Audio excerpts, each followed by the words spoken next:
বিসমিল্লাহির রহমানির রহিম। আসসালামু আলাইকুম। কোটা সংস্কারের দাবিতে সারা দেশে আন্দোলনরত প্রিয় ভাই ও বোনেরা, খুনি হাসিনার রক্তচক্ষুকে উপেক্ষা করে আপনারা নিজেদের ন্যায্য, যৌক্তিক এবং সাংবিধানিক অধিকার আদায়ের লড়াই অব্যাহত রেখেছেন। তার জন্য আপনাদেরকে জানাই বিরচিত অভিনন্দন। ছাত্রছাত্রী প্রিয় ভাই ও বোনেরা, কোটা কখনো মেধার বিকল্প হতে পারে না। এই অন্যায্য কোটার কারণেই দক্ষতা এবং মেধার পরিবর্তে জনপ্রশাসন বর্তমানে সম্পূর্ণ দুর্নীতি নির্ভর হয়ে পড়েছে। জনপ্রশাসনে চলমান বৈষম্য আর অনাচারের বিরুদ্ধে কোটা সংস্কারের দাবিতে সারা বাংলাদেশের ছাত্র, তরুণ, শিক্ষার্থী আপনারা আবারও রাজপথে নামতে বাধ্য হয়েছেন। অথচ ন্যায্য দাবি না মেনে নিয়ে খুনি হাসিনা নিরস্ত্র ছাত্রছাত্রীদের উপরে পুলিশ, ছাত্রলীগ, যুবলীগ, সন্ত্রাসীদেরকে লেলিয়ে দিয়েছে। নিরস্ত্র শিক্ষার্থীদের উপরে আওয়ামী হানাদার বাহিনীর সশস্ত্র হামলায় সারা দেশে এখন পর্যন্ত কমপক্ষে 7 জন শিক্ষার্থী শহীদ হয়েছেন। কয়েকজনের অবস্থা অত্যন্ত আশঙ্কাজনক। সারা দেশে শত শত শিক্ষার্থীদেরকে নির্মম, নির্দয়ভাবে আহত করা হয়েছে। ছাত্রছাত্রী হত্যার এই বর্বরচিত হত্যাকাণ্ডের জন্য ক্ষমা না চেয়ে বরং উল্টো বিএনপির কেন্দ্রীয় অফিসে পুলিশি তল্লাশির নামে খুনি শেখ হাসিনা শিক্ষার্থীদের ন্যায্য এই দাবিকে রাজনৈতিক রং দিতে চায়। তবে হাসিনার ষড়যন্ত্রে আন্দোলনরত শিক্ষার্থী কিংবা দেশবাসী সজাগ এবং সচেতন। প্রিয় দেশবাসী, আওয়ামী লীগের হানাদার বাহিনীর হামলায় যারা হতাহত হয়েছেন তারা তো আপনার, আমাদেরই প্রিয় ভাই, বোন, সন্তান কিংবা স্বজন। তারা নিজেদের সাংবিধানিক অধিকার নিশ্চিত করার দাবি নিয়ে রাজপথে নেমেছিলেন। সাম্য, মানবিক মর্যাদা নিয়ে একটি স্বাধীন রাষ্ট্রে স্বাধীনভাবে সম্মানের সঙ্গে বাঁচতে চেয়েছিলেন। স্ব অধিকার আর সম্মান নিয়ে বাঁচতে চাওয়াই কি ছিল তাদের অপরাধ? কেন আন্দোলনরত ছাত্রছাত্রীদের উপরে এমন বর্বরচিত হামলা চালানো হলো? আন্দোলনরত ছাত্রছাত্রীদের উপরে কেন গুলি চালানো হলো? হাসিনা জঙ্গি বাহিনীর আক্রমণে শহীদ প্রতিটি ছাত্রছাত্রী ছিলেন তাদের নিজ নিজ পরিবারের এক একটি স্বপ্ন। রাষ্ট্রের সামনে ছিলেন এক একটি সাফল্যের সম্ভাবনা। সুতরাং একজন ছাত্রছাত্রীকে হত্যা করে দিয়ে শুধু একজন ব্যক্তিকেই হত্যা করা হয়নি, বরং এক একটি পরিবারের স্বপ্ন আকাঙ্ক্ষাকে ভেঙে দেওয়া হয়েছে। এক একটি পরিবারকে পথে বসিয়ে দেওয়া হয়েছে।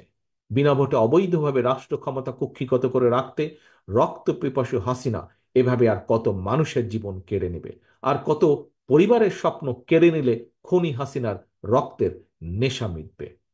সারা দেশের প্রিয় তরুণ, শিক্ষার্থী, ছাত্রছাত্রী ভাই ও বোনেরা, আমি এই হত্যাকাণ্ডের তীব্র নিন্দা জানাই। হতাহত পরিবার এবং স্বজনদের, শোকসন্তপ্ত পরিবারের প্রতি জানাই গভীর শোক এবং সমবেদনা।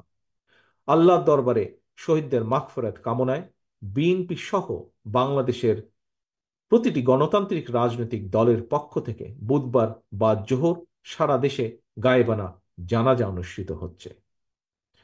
প্রিয় দেশবাসী, একজন শহীদের সন্তান হিসেবে, স্বাধীনতার ঘোষকের সন্তান হিসেবে, একজন বীর মুক্তিযোদ্ধার সন্তান হিসেবে আমি বিশ্বাস করি, আমার দল বিএনপি বিশ্বাস করে, চাকরি ক্ষেত্রে 56% কোটার বিদ্যমান ব্যবস্থা অবশ্যই আমাদের মুক্তিযুদ্ধের মূল মন্ত্র, সামাজিক সুবিচার, মানবিক মর্যাদা এবং সাম্য, এটার বিরোধী।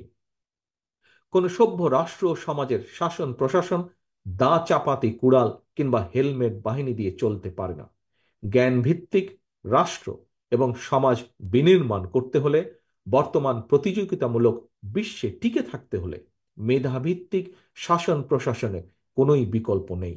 এবং এ কারণে সরকারি চাকরিতে কোনোভাবেই 5% বেশি কোটা রাখার কোনোভাবেই যৌক্তিক নয়।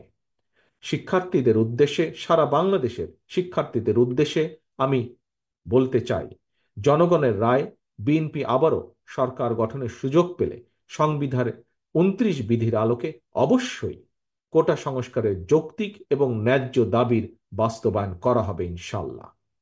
প্রিয় দেশবাসী, রাজপথের আন্দোলনকারী এই শিক্ষার্থীরা প্রত্যেকে কেউ আপনার, আমার, আমাদেরই ভাই বোন, সন্তান কিংবা স্বজন। সুতরাং তারুণ্যের ন্যায্য অধিকার আদায়ের এই চলমান লড়াইকে সফল করতে অভিভাবক হিসাবে অবশ্যই আমাদের সমর্থন সহযোগিতা অব্যাহত থাকবে। বাংলাদেশের পক্ষের শক্তির কাছে আমার আহ্বান, আমাদের ভাই বোন কিংবা সন্তান স্বজনদের ন্যায্য দাবি আদায়, তাদের পাশে থাকুন, তাদেরকে সহযোগিতা করুন, তাদেরকে সাহায্য করুন, তাদেরকে সাহস দিন। আওয়ামী হানাদার বাহিনী নৃশংসতার বিরুদ্ধে রাজপথে প্রতিরোধ গড়ে তুলতে সাহায্য করুন, তাদেরকে সহযোগিতা করুন, তাদেরকে স্লোগান তুলুন, ফায়সালা নয় আদালতে, ফায়সালা হবে রাজপথে।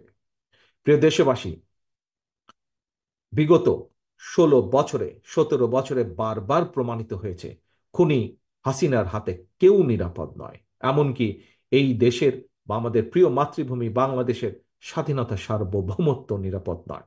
মিথ্যাবাদী প্রতারক হাসিনার কবল থেকে রাষ্ট্র ক্ষমতা উদ্ধার করে জনগণের কাছে জবাবদিহিমূলক সরকার প্রতিষ্ঠা করতে না পারলে, ছাত্র বলুন, শিক্ষক বলুন, যে কোনো পেশাজীবী মানুষের কথাই বলুন না কেন, কারো কোনো দাবি আদায় হওয়া সম্ভব নয়। ন্যায্য দাবি কোনোভাবেই আদায় হওয়া সম্ভব নয়। সুতরাং দেশ এবং জনগণের স্বাধীনতা রক্ষায়, মানুষের রক্ষায় হোক এই মুহূর্তের স্লোগান, দফা 1, দাবি 1, খুনি হাসিনার পদত্যাগ। আল্লাহ হাফেজ। বাংলাদেশ জিন্দাবাদ। বাংলাদেশ জাতীয়তাবাদী দল জিন্দাবাদ।